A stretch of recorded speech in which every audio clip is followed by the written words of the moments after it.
All right, it's that time of year. Hunting season's over. We got to fill the feeders back up.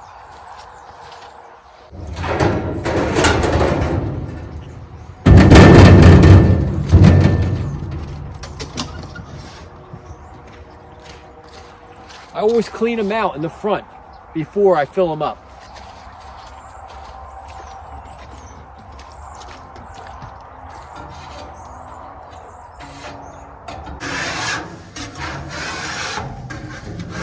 See, some water got in the crack back there.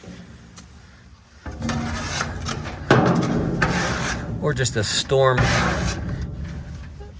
Right here is where some water sits. Right here in this corner. I like to make sure I get all that out.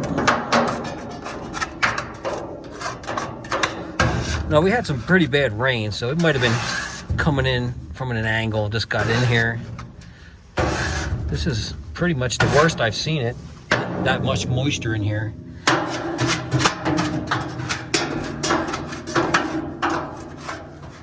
can see, like, there's a little drain hole right back there.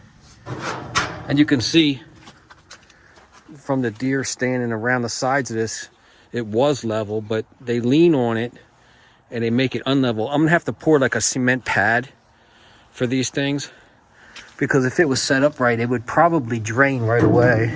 I don't know, I'm using pellets, so it probably would suck up the moisture anyway, the pellets.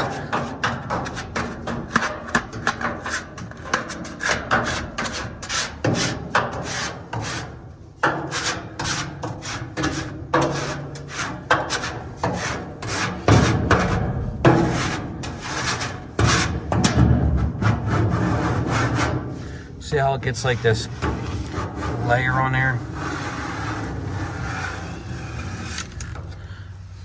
I just like the food to smell good every time they stick their head in here. Now, I filled this up right after I was done hunting, and I think the deer were so hungry that this got emptied in 2 weeks. I think it's been 2 weeks, maybe? Just under 2 weeks, man, maybe 2 weeks.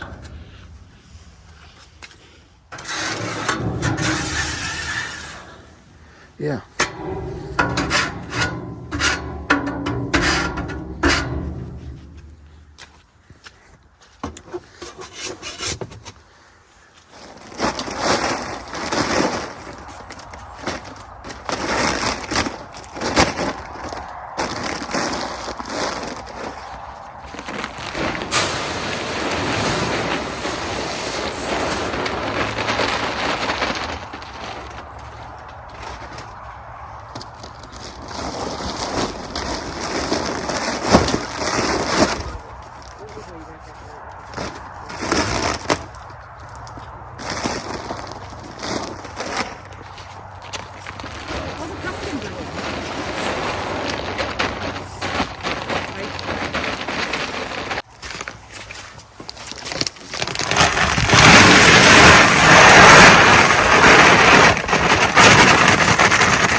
Now this is what I've been using.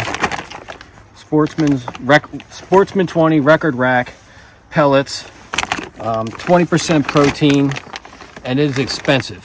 When I first started filling these feeders, I think these bags were like $12 a piece. They're like $20 a bag now for this stuff. It's crazy. And this feeder, this model, holds 400 pounds. So 8 bags, it takes 8 bags to fill this up. So do that math, whatever that is.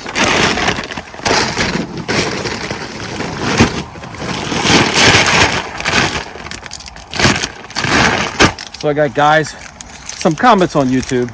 I don't mind comments, I could care less about the comments. And sometimes they're helpful. A lot of comments are helpful, but you'll get these guys on there that, you know, YouTube police guys, and they're like, oh, you're hunting from blinds, you're shooting them on food plots. Well, I tell you, the money that it takes to keep these deer fed, to keep them here, the time it takes to do the fields, disc them, spray them, mow them, broadcast the seeds, all that stuff, is way more time than it would take to just walk public land and find a tree to hunt in over an acorn patch or something. The time and effort it takes to hunt over top of a food plot and the deer management and the money it costs is way more time and money. And I've done all the other hunting. I've done all of it. Sat in the cold, pushed through sticker bushes, public land, farms, Amish farms. I've done everything. And it just, I'm in my 50s now, so we finally could afford this place, and it's very easy to kill a deer. I mean, it's very easy to kill a deer. It's more fun to me now managing the deer and making them come here. Out of all these mountains, all around, these deer coming off these mountains and coming here. And it's because of the sanctuary, the 80 acres over here that we're not walking in, the bedding area that we're saving for them, the food plots that we're putting out here, the spring food plots, the fall food plots, and then after hunting season over, like now, throughout the winter, the end of December, January, February, March, and kind of into April, I'll supplemental feed them, and they'll be coming down here like crazy. But as soon as the bear come out, the bear will knock these, they'll knock the tops off and all, so I got to stop feeding. But then the food plots kick in, so it's kind of working out so far.